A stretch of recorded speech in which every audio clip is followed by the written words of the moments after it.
मुज़फ़्फ़र अहमद साहब, ये महमूद आलम मलिक साहब अब सखर के बेटे हैं, आजकल कनाडा में होते हैं। उनकी वहाँ की कुर्बानी के बाद बताएं किस तरह निकले थे। अच्छा, 1985 में सखर केस में ये 11 माह असीर राह मौला रहे, वाक़फ़ ज़िंदगी हैं और आजकल रकीम प्रेस में इंचार्ज के तौर पे काम कर रहे हैं। फरमाइए। पाकिस्तान में कौमी असम्बली ने अभी हाल ही में आइन में 8वीं तरमीम में आइन में जो कुछ हिस्से मनसूख किए हैं, उसको पाकिस्तान में बहुत तारीख साज कारनामा कहा जा रहा है और कहा कि बड़ा सुनहरे हरूफ से लिखा जाएगा। तो इससे मुतल्लिक़ हज़ूर का तबसरा उस सुनहरी हरूफ में कोई स्याही भी दाखिल हो गई है क्योंकि इंसाफ का तकाजा नहीं पूरा किया गया, अवाम से डर कर ये किया गया है। और मौलवी जिसको जबाने का नारा लेकर उठे थे कि हम इसको ठीक कर देंगे, उसको फिर सर पे चढ़ा दिया। जो गैर इस्लामी हिस्से थे उनको उन्होंने दूर नहीं किया और नाम रख दिया उनका इस्लामी हिस्सा। इस्लाम किसी जगह भी कभी किसी सूरत में किसी इंसान को ये इजाजत नहीं देता कि किसी शख्स के इद्दिआ के खिलाफ उसकी तरफ दीन मंसूब करो। एक ऐसा कायदा कुलिया है जिसमें एक जर्रा भी कहीं आप इस्तिस्ना नहीं पाएंगे।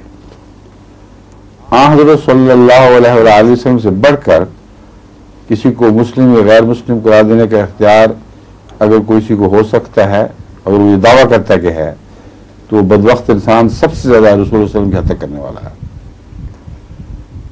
और हुजूर अकरम सल्लल्लाहु अलैहि वसल्लम ने अपनी सारी जिंदगी बावजूद कुरान करीम की तरफ से बार बार खबरें पहुंचने के कि मदीने और उसके गिर्द जो माहौल में बसने वाले लोग हैं इसमें बहुत मुनाफिकीन हैं, मुंह से इकरार करते हैं, दिल से झूठ बोलते हैं, कहते हैं तू अल्लाह का रसूल है और अल्लाह गवाही देता है कि तू रसूल है, लेकिन अल्लाह गवाही देता है कि झूठे हैं।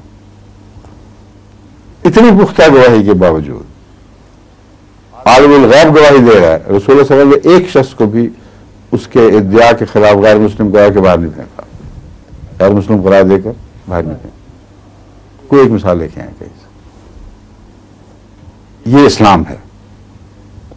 इस वाज़े इस्लामी तालीम के खिलाफ बदबख्तों को, इंसानों को जो रसूल से बढ़कर, इल्म और रसूल से बढ़कर इख्तियार का दावा ले बैठे हैं, ऐसे बदबख्तों पर यह फैसला छोड़ देना कि तुम बताओ फलां मुसलमान है कि नहीं, जबकि वो मुसलमान कहता है,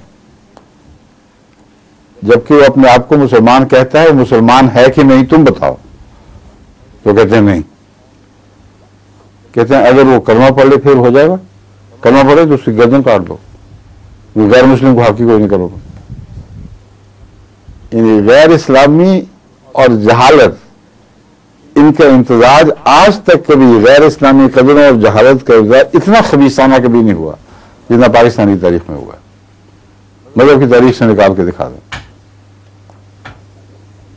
वो कलमा जो मुसलमान बनाने के लिए जरूरी है, वो कलमा पढ़ो तो जान जाती है, और ना पढ़ो तो गैर मुस्लिम साबित। और गैर मुस्लिम साबित किस तरह? मौलवी ने कहा है कि नहीं है,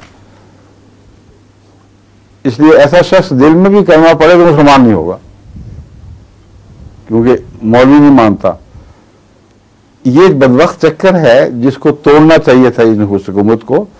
जब तक इस चक्कर को नहीं तोड़ेंगे, पाकिस्तान मौलवी की नहुसत के चक्कर से कभी भी बाहर नहीं जा सकता। जितने मर्जी जश्न मनाएं, जितने मर्जी बगलें बजाएं, उस लानत में तो अभी भी मुब्तला हैं जो पहले थी। इस सब गलत कॉन्स्टिट्यूशन को तोड़ के फेंकें। और दूसरे बेवकूफ़ी की हद है इस रजीम की। मैं इनकी अकल की भी तारीफें किया करता था, अब बेवकूफ़ी का भी किस्सा सुन लें। कहते खूबरे हमसे थोड़ा सा गिला भी सुन लो। ये जिस ज़िया की पैदावार हैं ये लोग, उसकी तो तकरीबन तमाम तरमीमें खत्म कर बैठे हैं। और भुट्टो जिसकी मुखालफ का दावा करते हैं, उसकी वो तरमीम जिस पर बुनियाद है इस सारी शरारत की, उस पर हाथ डालने की जरूरत नहीं। भुट्टो अभी भी सवार है इनके ऊपर। इनको चाहिए था पहले भुट्टो की तरमीमें खत्म करते फिर आते इस तरफ। इनके बाबा अमजद तो मौजूदा रजीम वाले उनके सारे जो ज़ियाउल हक साहब ही हैं ना, उनकी वो तरमीम जिसने उन्होंने सियासत को ख़त्म किया था, उस सारी तरमीम को कुल्लियतन साफ कर दिया है। वो तरमीम जो भुट्टो की तरमीम का शख्साना है, उस पर हाथ नहीं डाल सकते। तो वैसे भी ये बड़ी बेवफाई है, अपने बुजुर्ग की तरमीमें ख़त्म कर देना और अपने मुखालिफ, जिसको मुखालिफ गर्दानते हैं, हमेशा से समझते आ रहे हैं, उसकी तरमीमों पर हाथ नहीं डाल सकते। इसलिए कि मुशरिक हो चुकी है कौम, मौलवी से डरती है, और वो सियासत जो मुल्ला से डर जाए उसकी कोई भलाई नहीं हो सकती कभी। मुल्ला जिसकी गर्दन पे फंदा डाल गया एक दफा, उसको लेके बैठता है। ये स्पेन की सल्तनत को किसने बर्बाद किया? मुल्ला ने बर्बाद किया। तमाम इस्लामी सल्तनतों में जब भी कोई तबाही मची है, मुल्ला के जोर से बची है। हराकू खां मुल्ला के कहने पर आया था। इनको अपनी तारीख का भी इल्म नहीं, ये कैसी बदनसीब चीज़ है। मुल्ला जो जिस कौम के गले में फंदा बने, उस पर लानत का फंदा बन के पड़ता है।